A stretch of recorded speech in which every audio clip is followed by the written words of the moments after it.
ನವದೆಹಲಿ ನಗರದಲ್ಲಿ ರಾಜಕೀಯ ಚಟುವಟಿಕೆಗಳು ಮತ್ತೆ ತೀವ್ರಗೊಂಡಿವೆ. ಇಂಡಿಯನ್ ಯೂತ್ ಕಾಂಗ್ರೆಸ್ ಅಧ್ಯಕ್ಷ ಉದಯ್ ಭಾನು ಚೆಬ್ ಅವರನ್ನ ಭಾರತ್ ಮಂಡಪಂನಲ್ಲಿ ನಡೆದ ಪ್ರತಿಭಟನೆ ಪ್ರಕರಣಕ್ಕೆ ಸಂಬಂಧಿಸಿ ಪೊಲೀಸರು ಬಂಧಿಸಿದ್ದಾರೆ.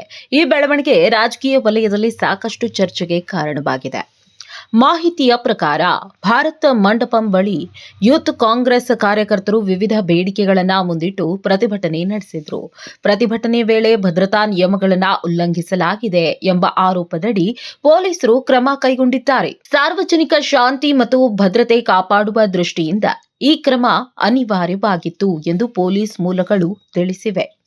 ಬಂಧನದ ನಂತರ ಉದಯ್ ಭಾನು ಚೆಬ್ ಅವರನ್ನ ದೆಹಲಿಯ ಪಟಿಯಾಲಾ ಹೌಸ್ ಕೋರ್ಟ್ಗೆ ಹಾಜರುಪಡಿಸಲಾಯಿತು. ನ್ಯಾಯಾಲಯದಲ್ಲಿ ಅವರ ಪರ ವಕೀಲರು ಈ ಪ್ರಕರಣ ರಾಜಕೀಯ ಪ್ರೇರಿತವಾಗಿದ್ದು ಶಾಂತಿಯುತ ಪ್ರತಿಭಟನೆ ನಡೆಸೋದು ಪ್ರಜಾಪ್ರಭುತ್ವದ ಹಕ್ಕು ಎಂದು ವಾದ ಮಂಡಿಸಿದರು. ಇನ್ನೊಂದೆಡೆ ಸರ್ಕಾರದ ಪರ ವಾದಿಗಳು ನವದೆಹಲಿ ನಗರದಲ್ಲಿ ರಾಜಕೀಯ ಚಟುವಟಿಕೆಗಳು ಮತ್ತೆ ತೀವ್ರಗೊಂಡಿವೆ. ಇಂಡಿಯನ್ ಯೂತ್ ಕಾಂಗ್ರೆಸ್ ಅಧ್ಯಕ್ಷ ಉದಯ್ ಭಾನು ಚೆಬ್ ಅವರನ್ನ ಭಾರತ್ ಮಂಡಪಂನಲ್ಲಿ ನಡೆದ ಪ್ರತಿಭಟನೆ ಪ್ರಕರಣಕ್ಕೆ ಸಂಬಂಧಿಸಿ ಪೊಲೀಸರು ಬಂಧಿಸಿದ್ದಾರೆ. ಈ ಬೆಳವಣಿಗೆ ರಾಜಕೀಯ ವಲಯದಲ್ಲಿ ಸಾಕಷ್ಟು ಚರ್ಚೆಗೆ ಕಾರಣವಾಗಿದೆ.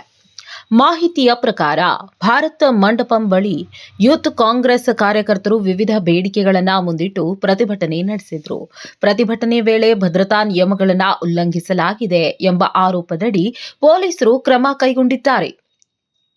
ಸಾರ್ವಜನಿಕ ಶಾಂತಿ ಮತ್ತು ಭದ್ರತೆ ಕಾಪಾಡುವ ದೃಷ್ಟಿಯಿಂದ ಈ ಕ್ರಮ ಅನಿವಾರ್ಯವಾಗಿತ್ತು ಎಂದು ಪೊಲೀಸ್ ಮೂಲಗಳು ತಿಳಿಸಿವೆ.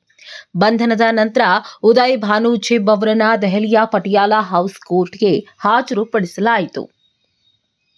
ನ್ಯಾಯಾಲಯದಲ್ಲಿ ಅವರ ಪರ ವಕೀಲರು ಈ ಪ್ರಕರಣ ರಾಜಕೀಯ ಪ್ರೇರಿತವಾಗಿದ್ದು ಶಾಂತಿಯುತ ಪ್ರತಿಭಟನೆ ನಡೆಸೋದು ಪ್ರಜಾಪ್ರಭುತ್ವದ ಹಕ್ಕು ಎಂದು ವಾದ ಮಂಡಿಸಿದರು. ಇನ್ನೊಂದೆಡೆ ಸರ್ಕಾರದ ಪರ ವಾದಿಗಳು ಕಾನೂನು ಸುವ್ಯವಸ್ಥೆ ಹದಗೆಡುವ ಸಾಧ್ಯತೆ ಇದ್ದರಿಂದಲೇ ಕ್ರಮ ಕೈಗೊಳ್ಳಲಾಗಿದೆ ಎಂದು ತಿಳಿಸಿದ್ದಾರೆ. ಯೂತ್ ಕಾಂಗ್ರೆಸ್ ಕಾರ್ಯಕರ್ತರು ಬಂಧನವನ್ನು ಖಂಡಿಸಿ ದೇಶದ ವಿವಿಧ ಭಾಗಗಳಲ್ಲಿ ಆಕ್ರೋಶ ವ್ಯಕ್ತಪಡಿಸಿದ್ದಾರೆ.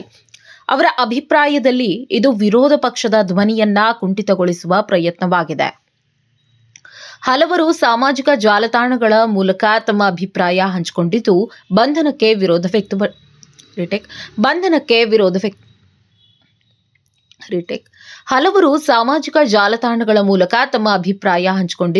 ಬಂಧನಕ್ಕೆ ವಿರೋಧ ವ್ಯಕ್ತಪಡಿಸಿದ್ದಾರೆ.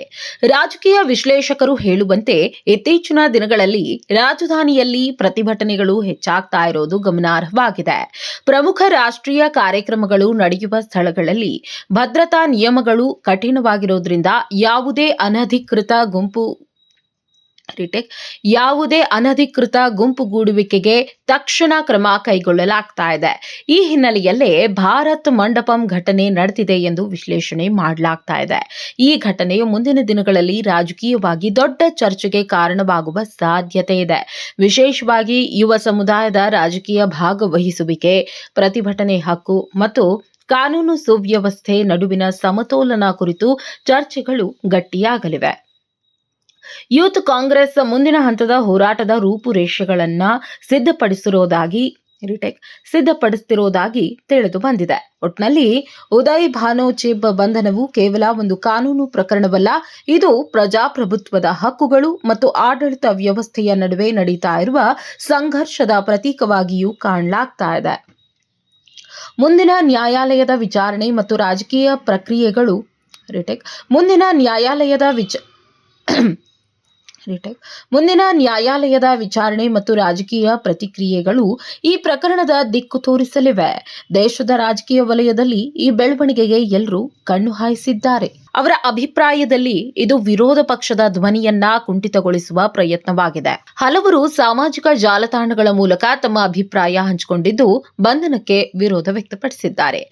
ರಾಜಕೀಯ ವಿಶ್ಲೇಷಕರು ಹೇಳುವಂತೆ ಇತ್ತೀಚಿನ ದಿನಗಳಲ್ಲಿ ರಾಜಧಾನಿಯಲ್ಲಿ ಪ್ರತಿಭಟನೆಗಳು ಹೆಚ್ಚಾಗ್ತಾ ಇರೋದು ಗಮನಾರ್ಹವಾಗಿದೆ.